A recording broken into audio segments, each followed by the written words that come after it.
Wah, ampun dah sampai dibilangin kakak ODGJ. Donhyuk bener-bener melakukan kesalahan fatal. Ini semua gara-gara si manusia ras naga, si Kenma. Dulu Kenma berhutang sampai miliaran dolar, soalnya ia itu kecanduan kuda pacu. Jadinya ia kehabisan duit gara-gara itu. Tapi dunia malah kacau. Dan tatanan ekonomi runtuh. Hutangku yang miliaran dolar langsung lunas. Perusahaannya sudah jadi abu. Bebas dah sekarang gua. Kita kira kalau kita kembali ke masa lalu. Kau mau hutang berapa, Donhyuk? Apa kau mau hutang triliunan? Kayaknya mantap itu, Donhyuk. Lah boro-boro triliunan. Baru 20 juta won. Udah kayak berada di neraka ini mah. Memang, utang adalah bencana. Jadi, budak rentenir ini mah. Bayaranmu sebagai kuli Jawa belum cukup untuk melunasi hutangmu, kakak. Dan sekarang aku disuruh bayar cicilannya. Kau ini gimana sih? Maafkan aku tidak akan mengulanginya kembali. Kalau begitu, kau harus kerja live streaming bareng aku. Itu satu-satunya cara cepat untuk melunasi hutangmu. Walah live streaming. Apa kau menyuruhku main game? Ya iyalah. Kau kan tahu, aku ini YouTuber gaming. Walaupun baru 10.000 subscriber. Tapi aku sudah berhasil mengumpulkan 3 juta won sebulan. Wah gila, 3 juta won sebulan. Aku saja cuma dapat 500.000 won sebulan sebagai kuli Jawa. Nih, lihat pendapatanku selama sebulan. Kau bisa membanggakan adikmu ini, kakak ODGJ. Buset ampun, aku menyerah. Tanpa basa-basi asik, Jian langsung membawa kakaknya untuk main game Full Dive. Game yang merespon setiap saraf dari tubuh pengguna.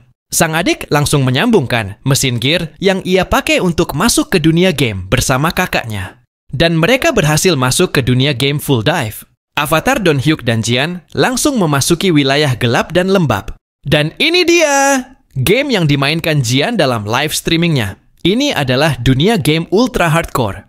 Game thriller yang membuat penggunanya menjadi tegang karena ketakutan. Jian dan Donhyuk sudah sampai ke dalam game teror ini. Dan petualangan pun dimulai. Live streaming dimulai. Donhyuk dan Jian memasuki game ultra hardcore. Komentar sudah mulai bermunculan. Mereka komplain terhadap Jian yang ketakutan. Para penonton Jian juga penasaran, soalnya ada cowok bertubuh besar yang dibawa Jian. Siapa itu? Hei, bukannya ini cuman game? Kenapa kau ketakutan seperti itu? Kau ini gimana sih? Aku di sini buat kerja untuk membayar cicilanku. Jadi kau jangan ketakutan di belakangku. Karena adiknya terus-terus ketakutan, Donhyuk pun memasuki area mansion. Ia pelirak-pelirik melihat area sekitar. Barangkali ada yang bisa diajak ngobrol gitu. Kemudian setelah sampai di depan pintu mansion, ada notifikasi muncul. Tapi karena malas membaca, Donhyuk langsung men-skip notifikasi itu. Kenapa kau skip tutorial gamenya? Aku baru pertama kali main game ini. Kau ini benar-benar tidak membantu. Harusnya ibu menyekolahkanmu sampai tamat kuliah. Pantas saja ibu selalu bilang, kau itu tidak lulus SMA karena tidak naik kelas 3 kali. Kau ini benar-benar otaknya otot semua. Maafkan kakakmu yang tidak sekolah ini. Maaf ya. Kan di sini kakakmu sedang kerja sama adiknya yang tercinta. Hiss! Ini orang kalau bukan kakak gue, udah gue taruh di dalam kuburan. Ampun dah, punya kakak kok nggak sekolah. Wah, para penonton langsung ketawa melihat kekonyolan si pria berotot yang ternyata kakaknya Jian. Wah, pada ketawa semua itu komentarnya. Maaf ya para penonton, aku bersama kakakku yang tidak pernah main game. Jadi, barangkali ada penonton baik yang pernah main game ultra hardcore, bisa bagi-bagi tips ya. Biar kami bisa menyelesaikan game ini. Komentar pun bermunculan. Mereka menyarankan kepada Jian untuk mencari tas flashback. Itu tas yang berisi senjata. Sangat berguna bagi pemula untuk memulai debutnya di awal chapter. Oke siap, terima kasih bos. Ketika Jian sedang membaca komentar dari para penontonnya. Si pria tidak sekolah malah menekan level reality pada level permainan game ultra hardcore. Itu level paling tinggi di game ini. Jian langsung panik.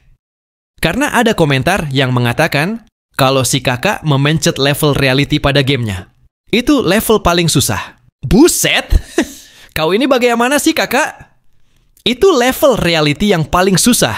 Harusnya kau menekan level normal. Kenapa malah reality? Kau itu bener-bener nggak sekolah ya? Ucap Jian marah-marah. Tamat sudah live streamingku. Kau benar-benar tidak bisa diandalkan kakak ODGJ. Maafkan aku. Tapi ternyata ada komentar misi dari penonton.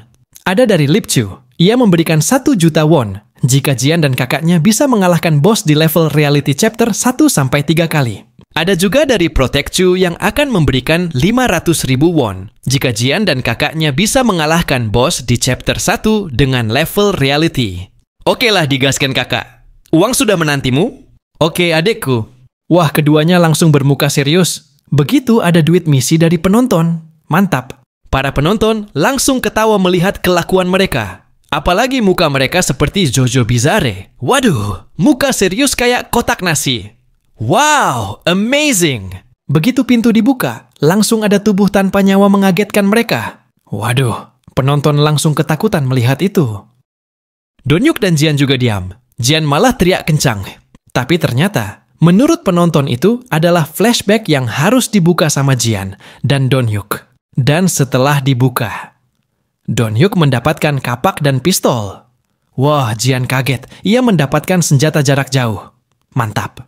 Oke kakak, kita langsung ambil uang hadiah kita dari penonton. Jangan sampai uang itu diambil kembali.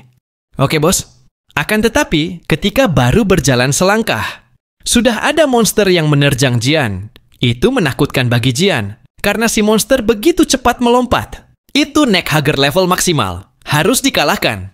Tapi Jian panik. Ia teriak kenceng banget. Ia pasrah tidak bisa melawan. Tapi kakaknya langsung bergerak, ia melompat mengarah ke neck hugger. Dan langsunglah dibagi menjadi 2. Mantap, karena sudah terbiasa dengan kemunculan monster saat di dunia kehancuran. Ia jadi terbiasa dengan pola sarangan seperti itu. Itu ada lagi neck huggernya. Langsunglah diserang sama kakak Donyuk. Mantap. Tumbang lagi neck huggernya. Dan masih ada lagi. Sisa 3 neck hugger itu. Oke bos, bersiaplah untuk menerima misteri X. Ucap Donyuk melihat ada 3 neck hugger menyerang. DS yang ternyata semuanya diserang oleh Donyuk. Serangannya sangat elegan. Sampai-sampai neck hugger tidak berkutik sama sekali. Buset, keren banget ini.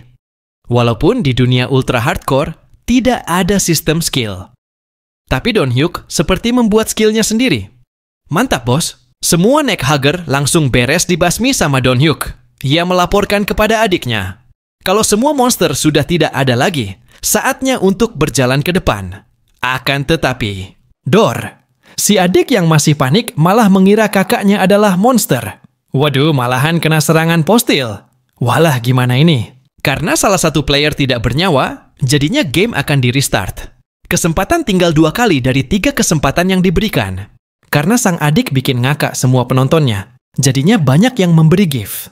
Ada yang 100 won, 500 won, ada juga 1000 won. Wah mantap, ini drama kocap di dalam dunia game. Tontonan menarik Jian, ucap para penonton. Kemudian kita pindah scene di dalam apartemen. Ada seorang pria teriak-teriak, merasa tidak percaya dengan apa yang ia tonton. Tapi kita kenalan dulu.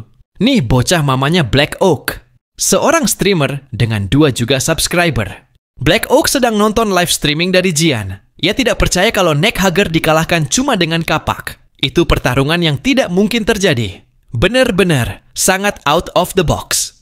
Neck hugger itu kuat bos. Kenapa dengan gampangnya dijadikan kayak motong udang? Bener-bener gak ngotak itu orang.